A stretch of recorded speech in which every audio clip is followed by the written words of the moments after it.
नमस्कार दोस्तों, स्वागत है आपका पोस्ट कार्ड में। मैं आपका दोस्त प्रमोद कोठारी। दोस्तों, आज मैं इस पार्क में बैठा था और आज किसी राजनीतिक मुद्दे की बात नहीं करनी। आज बात करते हैं कि सोशल मीडिया के ऊपर, चाहे वो यूट्यूब हो, चाहे टिकटॉक हो, चाहे इंस्टाग्राम हो, कोई भी सोशल मीडिया प्लेटफॉर्म ले लीजिए, उसके ऊपर लोग रो रहे हैं और लोग शिकायतें कर रहे हैं कि भाई कनाडा नहीं आना चाहिए, कनाडा बहुत बुरा है और कनाडा के अंदर बहुत समस्याएं हैं और लोग यहाँ से मुड़ कर के वापस जाने की भी बहुत वीडियोस डाल रहे हैं। तो उसके बारे में मैं बात कर रहा था क्योंकि मेरे एक दो रिश्तेदारों का और एक दो जान पहचान वालों का मैसेज आया जो बच्चे यहाँ पे आने की तैयारी कर रहे हैं कि यार आप बताओ कि एक्चुअल में सिचुएशन क्या है। कुछ लोग पॉजिटिव बोल रहे हैं, कुछ लोग नेगेटिव बोल रहे हैं। तो यार देखो, सबसे पहले अपन बात करते हैं स्टूडेंट्स की, जो यहाँ पे इंटरनेशनल स्टूडेंट आ रहे हैं। देखो, कोविड के बाद नो डाउट पूरी दुनिया के अंदर जो है कहीं ना कहीं समस्या तो बढ़ी है। महंगाई जो है वो इंडिया में तो लोग रोते रहते हैं कि मोदी जी ने महंगाई बढ़ा दी, लेकिन महंगाई एक्चुअल में विदेशों में या इंडिया से ज़्यादा है। तो नो डाउट प्रॉब्लम तो है, लेकिन जो दिखाया जा रहा है ना कि बहुत ज़्यादा समस्या है, वैसी कोई समस्या नहीं है। एक आम स्टूडेंट आता है आज भी, जो काम करने वाले और जो मेहनती बच्चे हैं ना, जो पीछे भी जिनका काम किया हुआ है, जिन्होंने खेती का काम किया है या और कोई जो फिज़िकल वर्क किया है, जो फिज़िकली और मेंटली स्ट्रांग लोग हैं, उनके लिए तो आज भी बहुत अच्छा है। और जो पापा के लाडले थे या जो मम्मी के लाडले थे, उनके लिए नहीं आना चाहिए। बड़ी सिंपल सी बात है। अब मैं कहता हूँ कि देखो, कंपैरिजन आपसे मैं बात करूँ तो एक छोटा सा एग्जांपल मैं शेयर करना चाहूँगा आपके साथ। वो ये है कि हमारे गांव में ना एक लड़का है, वो बड़े अच्छा अधिकारी है।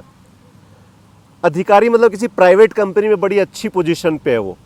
तो गाँव में बेरोजगारों को देखते हुए इसके लिए ना उसको किसी ने कहा कि यार तुम इतने बड़ी कंपनी में अधिकारी हो, तो क्यों ना इन लड़कों को कोई प्राइवेट नौकरी करवा दो, कोई प्राइवेट जॉब ही दिलवा दो। तो उसने क्या किया, वो कोई इलेक्ट्रॉनिक आइटम्स बनाने वाली कंपनी थी अहमदाबाद में। तो उसने गांव के आसपास लड़के जो ग्रेजुएट थे उनका इंटरव्यू करवा दिया उस कंपनी में। कंपनी ने कहा कि भाई स्टार्टिंग में हम 20,000 रुपये देंगे। तो जो गांव के जो लड़के थे ना, उसमें से कई होते हैं ना आजकल करना धरना कुछ नहीं है और नौटंकी और फालतू की बकवास सुबह से लेकर शाम तक करनी है। तो उन्होंने हिसाब लगाना बैठ गए कि हम क्या खाएंगे वहाँ पे। 20,000 रुपये में से 5,000 रुपये भाड़ा चला जाएगा, 5,000 रुपये खाने खर्चा लग जाएगा, 10,000 रुपये के लिए अहमदाबाद जाके कौन रहेगा। और वो सारे लड़के जो है ना, किसी ने भी वो कंपनी ज्वाइन नहीं करी। अब ये है फिल्म का आधा हिस्सा। दूसरा हिस्सा इसमें ये है कि वो वहाँ पे जाते, 1-2 साल का एक्सपीरियंस लेते, काम सीखते, अपनी स्किल्स को डेवलप करते और वो 25,000 रुपये जो है वो 50,000 रुपये पहुँच जाता 2 साल में या 3 साल में। लेकिन 3 साल के लिए उनको वो गांव की जो ऐशो आराम है, गांव का जो एक सीधी सादी ज़िंदगी है, वो छोड़ करके और शहर में जाके संघर्ष करना था, जो कि उन्होंने नहीं ऑप्ट किया। आजकल ये जो वीडियो आ रहे हैं कनाडा के, ऑस्ट्रेलिया के, ये सेम चीज़ यहाँ पर है। लड़के और लड़कियाँ आ रहे हैं वहाँ पे। इंडिया में ऐशो 12वीं पास करके ज़्यादातर आते हैं। 12वीं पास तक के बच्चे को माँ बाप जो है आजकल 1-1, 2-2 बच्चे होते हैं, उनको अपने हाथों पे बिठा के रखते हैं। संघर्ष उन्होंने कोई देखा नहीं होता। उनको ऐसा लगता है कि हम इंडिया से जाएंगे और कनाडा में जाके एकदम से हमारी लाइफ स्टाइल जो है वो वहाँ के गोरों जैसी हो जाएगी। BMW, मर्सिडीज, रेंज रोवर हमारे पैरों के नीचे होगी और हम ऐश करेंगे। लेकिन दुनिया के किसी भी कोने में चले जाओ, चाहे वो हिंदुस्तान हो, चाहे अमेरिका हो, चाहे कनाडा हो, कहीं पर भी बिना संघर्ष के आज की डेट में कुछ नहीं मिलता। 700 करोड़ जनसंख्या है दुनिया की, और जिस हिसाब से टेक्नोलॉजी आ रही है हमारी ज़िंदगी में, उस हिसाब से जॉब्स कम हैं, संघर्ष बढ़ता ही जाएगा आगे से आगे। ये आप सोच रहे होंगे मैं चश्मा बना के वीडियो बना रहा हूँ क्योंकि वो सूरज की रोशनी मेरी आंखों में पड़ रही है। तो आप ये मत सोचना कि मैंने किसी दूसरी वजह से लगा रखी है। तो बात ये करते हैं कि संघर्ष जो है ना वो हर जगह है। कनाडा भी इजी नहीं है, न आज इजी है न 4-5 साल पहले इजी था। लोग कहते हैं कि यार जो 5 साल पहले आ गए वो तो सेट हो गए। यार जो 5 साल 6 साल 2015 में 14 में आए थे, जैसे मैं 2015 में आया था, उस टाइम जो मिनिमम वेज होती थी ना वो $10 होती थी। आज मिनिमम वेज जो है जो घंटे की वो $17 है और $20 से नीचे। मैं जैसे अल्बर्टा प्रोविंस में रहता हूँ, मैं कैलगरी में रहता हूँ, तो कैलगरी के अंदर कहीं पर भी कोई भी जॉब जो है ना वो $20 से कम नहीं है। यही जॉब आज से 6-7 साल पहले $10 लोग बहुत मुश्किल से अफोर्ड करते थे, $10 बहुत मुश्किल से देते थे। तो जॉब्स हैं। दूसरी चीज़ ये है कि अब देखो बैंकिंग सेक्टर है, बैंकिंग सेक्टर के अंदर जैसे जैसे टेक्नोलॉजी आई है, जैसे मोबाइल एप्लीकेशंस आई हैं, लोगों ने बैंक में जाना छोड़ दिया है। अगर आप हिंदुस्तान में भी देखोगे तो SBI PNB में जहाँ पे आधे आधे किलोमीटर की लाइन लगी रहती थी डिपॉजिट और विड्रॉल के लिए, वहाँ पे अब कोई भी नहीं जाता। वो सेम सिचुएशन यहाँ पर भी है, यहाँ पे उससे ज़्यादा है क्योंकि यहाँ पे पढ़े लिखे लोग बहुत जल्दी टेक्नोलॉजी को अडॉप्ट करते हैं। तो जॉब्स कम हो रही हैं, लेकिन जो स्टूडेंट आ रहे हैं ना उनके लिए जो फिज़िकल वर्क है, जैसे कंस्ट्रक्शन वर्क हो गया, आपका लैंडस्केपिंग का काम हो गया, आपका मैकेनिक्स का काम हो गया, ट्रक ड्राइवर्स की जॉब है, उसमें कोई कमी नहीं है। आज भी उतनी डिमांड है।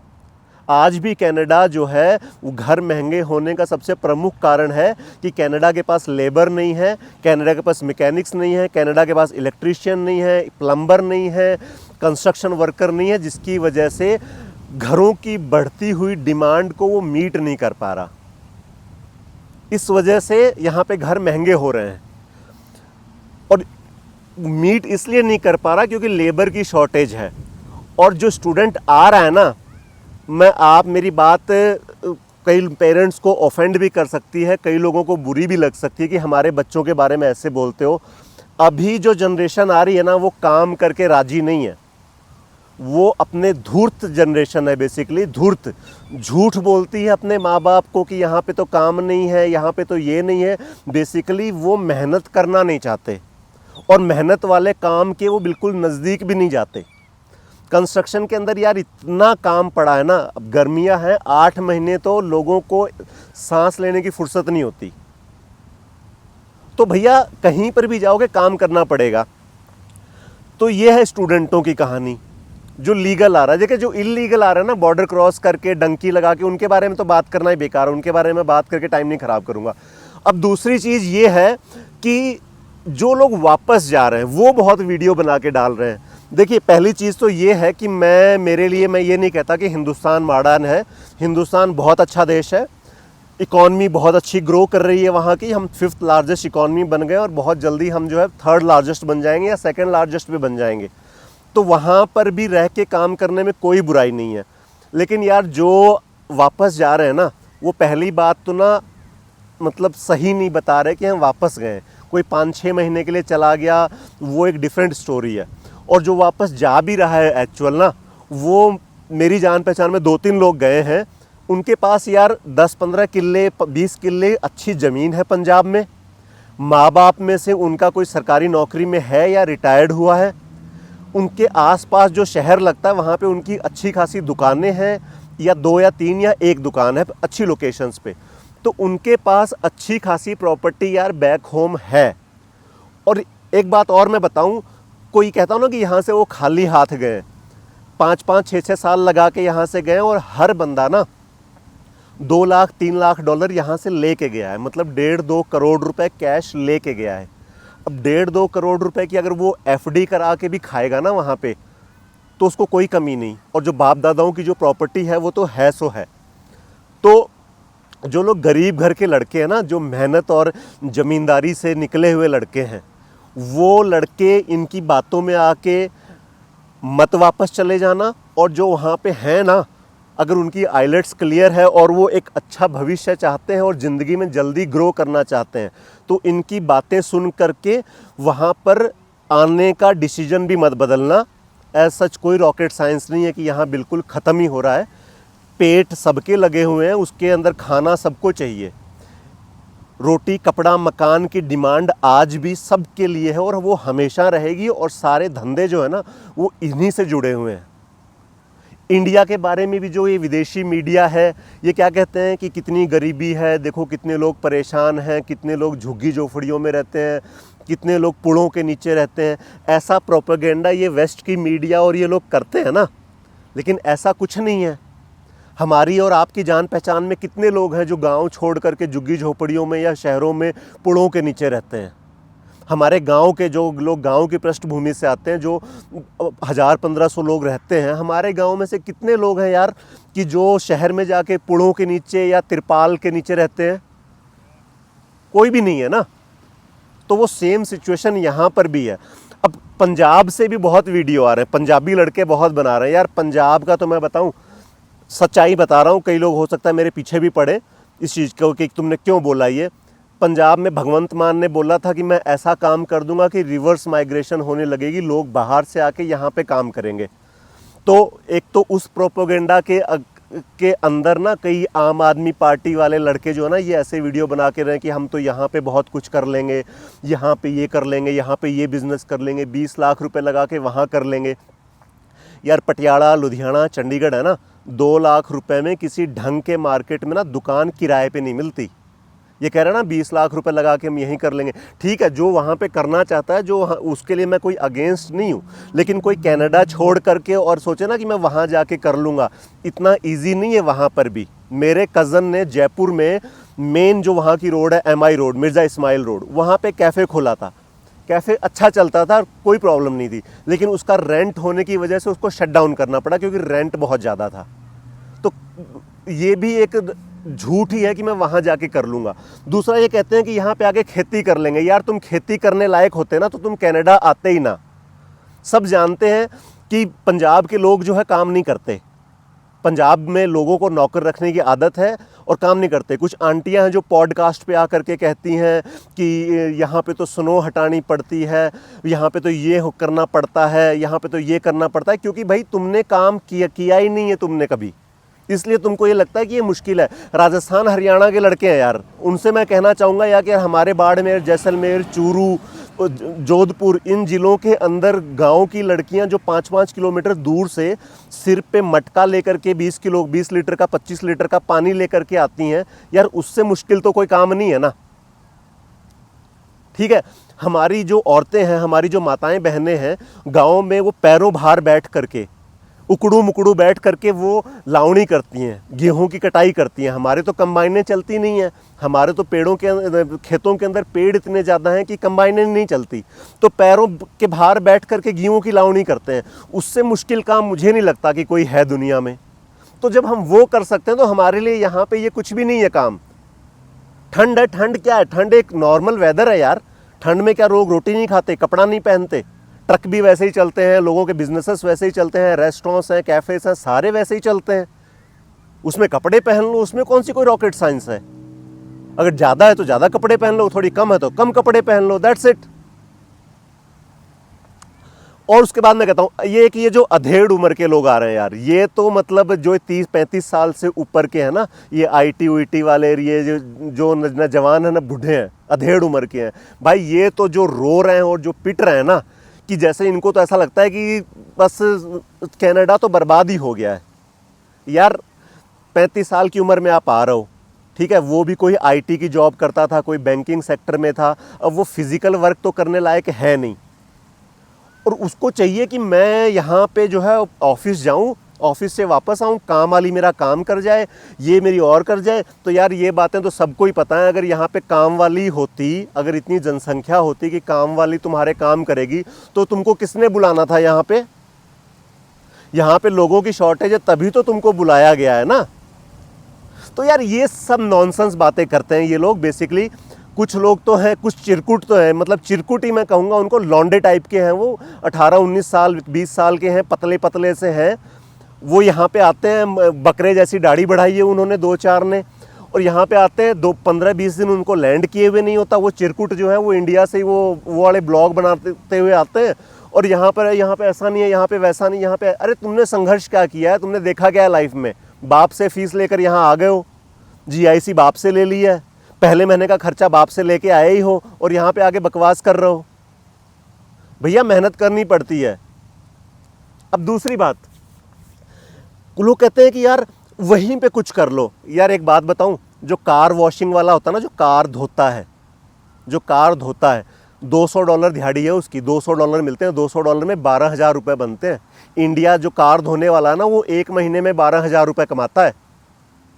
जो यहाँ पे कंस्ट्रक्शन का वर्कर है ना, $20 घंटे मिनिमम वेज है कंस्ट्रक्शन में। अगर 10 घंटे काम करके आता है ना तो $200 बनते हैं। एक दिन में 12,000 रुपये, जितना वहाँ का दिहाड़ीदार महीने में कमाता है ना, यहाँ पे 12,000 दिन में कमाता है।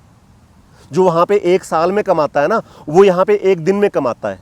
मैं वहाँ पे रहने वाले लोगों को ना नीचा नहीं दिखा रहा, लेकिन जो लोग कंपैरिजन करते हैं ना, फिर वो कंपैरिजन सारा करो। और एक कुछ लोग कहते हैं यहाँ मत आओ, यहाँ आने का मैं फ़ायदा तुमको बता रहा हूँ। सबसे पहली बात यार, तुम वहाँ से, मैं अपने से बताता हूँ, मैं भारतीय एयरटेल में जॉब करता था।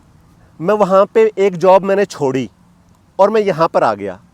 यहाँ पर तो मैं कमा के खा रहा हूँ, और यहाँ पे मैं कमा के खा रहा हूँ। वहाँ जो मैं जॉब छोड़ के आया, उस जॉब पे कोई और बंदा लगा, वो वहाँ पे काम कर रहा है मेरी जगह, तो मैंने एक जॉब वहाँ पे क्रिएट करी और एक जॉब मैं यहाँ पे कर रहा हूँ। मेरे परिवार में 5 लोग हैं हम लोग। मेरे परिवार, मेरी मम्मी पापा, मेरी वाइफ, मेरे बेटा, 5 लोग मेरे से कमा रहे हैं। मैं खिला रहा हूँ, खा रहा हूँ यहाँ पे। और जो मैं जॉब छोड़ के आया हूँ उसके ऊपर भी 5 लोग खा रहे हैं। तो आपने खुद की मदद तो करी, आपने किसी और की भी मदद करी। और दूसरा यार, भारत जो है वो 150 करोड़ लोगों का देश है। सबको पता है कि कंपटीशन है वहाँ पे जॉब्स में और हर जगह। तो जो आदमी सक्षम है ना, उस आदमी को बाहर निकलना चाहिए। न सिर्फ दिमाग खुलता है, न सिर्फ आपकी सोच बड़ी होती है, बल्कि आप देश को कंट्रीब्यूट करते हो। हम वहाँ के रिसोर्सेस नहीं यूज़ कर रहे यार, न वहाँ का हवा पानी ज़मीन कुछ भी नहीं यूज़ कर रहे वहाँ का, और स्टिल हम यहाँ से पैसा कमा करके अपने देश में भेजते हैं। $100 बिलियन भेजते हैं एनआरआईज भारत में। ये इंपोर्ट एक्सपोर्ट वो सारा निकाल दो, ये सिर्फ पर्सनल इनकम है जो हम अपने माँ बाप को, अपने भाई को, अपने बहन को जो पैसे भेजते हैं, $100 बिलियन। तो यार अपने देशभक्ति भी तो है इसमें। और हम जो 3 करोड़ 4 करोड़ एनआरआईज बाहर हैं, हम जो काम धंधा वहाँ पे करते, वो काम धंधा हमारे ही भाई बंधु और कर रहे हैं वहाँ पे। यार ये रोशनी बड़ी पड़ रही है। तो हमारे भाई बंधु वो काम वहाँ पे और कर रहे हैं। तो यार हम अपनी भी मदद कर रहे हैं और किसी और की भी कर रहे हैं। और मैं ये नहीं कहता कि तुम यहाँ पे सिटीजनशिप लेके यहीं के हो जाओ, यहीं के बन जाओ। ठीक है, 5 साल 6 साल 10 साल जितना तुम्हारा दिल है, जितना तुम लगाना चाहते हो लगाओ, पैसा कमाओ, वापस अपने देश चले जाओ। तो जो भी स्टूडेंट्स हैं ना यार, जो आना चाहते हैं और जो मेहनत कर सकते हैं, धूर्त नहीं, धूर्त तो बर्बाद हो जाएंगे। जो झूठ और चोर टाइप के हैं ना, वो बर्बाद हो जाएंगे, 6 महीने नहीं सर्वाइव कर पाएंगे। लेकिन जो मेहनत कश बच्चे हैं ना यार, आओ काम करो, पैसा कमाओ, अपनी फैमिली को ऊपर उठाओ और अपने आप को भी ऊपर उठाओ। और जो 35 साल के अधेड़ है ना यार, वहीं जो तुम्हारी नौकरी है ना, वो ही करते रहो। यहाँ पर आकर के अपना टाइम मत ख़राब करो, क्योंकि मेहनत तुम कर नहीं सकते। और जॉब्स जो है ना, वो आईटी वाली और वो बैंकिंग सेक्टर वाली, वो जॉब्स यहाँ पर नहीं है। अगर हैं भी तो तुमको नहीं प्रेफरेंस मिलेगा। बेसिकली जो यहाँ के गोरे हैं या उन लोगों को ज़्यादा प्रेफरेंस मिलता है। जैसे मेरा एक फ्रेंड था, उसने पावर इंजीनियरिंग करी थी कनाडा से ही, और गोरा चिट्टा था, मतलब अच्छा था वो लड़का, उसको जॉब नहीं मिली। क्योंकि यार जो हाईली पेड जॉब्स है ना, वो ये लोग अपने ही लोगों के लिए रिजर्व रखते हैं। हम भी हैं, हमारे देश में अगर कोई सचिवालय में कोई बाहर का बंदा थोड़ी ना नौकरी कर सकता है, कोई भी नहीं करेगा, न कोई करने देगा। जो हाईली पेड जॉब से कोई कहेगा कि मैं बांग्लादेश पाकिस्तान से आकर के, या जो रोहिंग्या घूम रहे हैं सड़कों पे, क्या रोहिंग्यों को हम अपने हाईली पे ऊपर बना देंगे? हम रोहिंग्या नहीं हैं, लेकिन बताने के लिए बता रहा हूँ कि जो फॉरेन नेशनलिटी होती है वो फॉरेन नेशनलिटी है। और कनाडा तो फिर भी बहुत एक उदार देश है, यहाँ तो हम फिर भी सरकारी नौकरियों में हमारे लोग अच्छी मात्रा में हैं। तो वो जॉब्स लेना भी कोई मुश्किल नहीं है। हमारे लोग भरे पड़े हैं कनाडा रेवेन्यू एजेंसी में, पुलिस में, हेल्थ केयर में, कोई कमी नहीं है। तो जो लोग मेहनत करते हैं आएँ, जो लोग टाइम लगा सकते हैं, थोड़ा पेशेंस के साथ 4 साल 5 साल इस देश को दे सकते हैं ईमानदारी के साथ, वो आएँ, कोई प्रॉब्लम नहीं है। अगर आपके कोई क्वेश्चंस हो ना तो आप कमेंट बॉक्स में ज़रूर पूछिए, मैं उसका रिप्लाई करूंगा। और ये जो नेगेटिव एनर्जी है ना, ये नेगेटिव खबरें, इनको बिल्कुल इग्नोर करिए। जो आदमी आना चाहता है आइए, कोई प्रॉब्लम नहीं है, सब बहुत बढ़िया चल रहा है और सब अच्छा है। बहुत बहुत धन्यवाद, बहुत बहुत आभार। जय हिंद।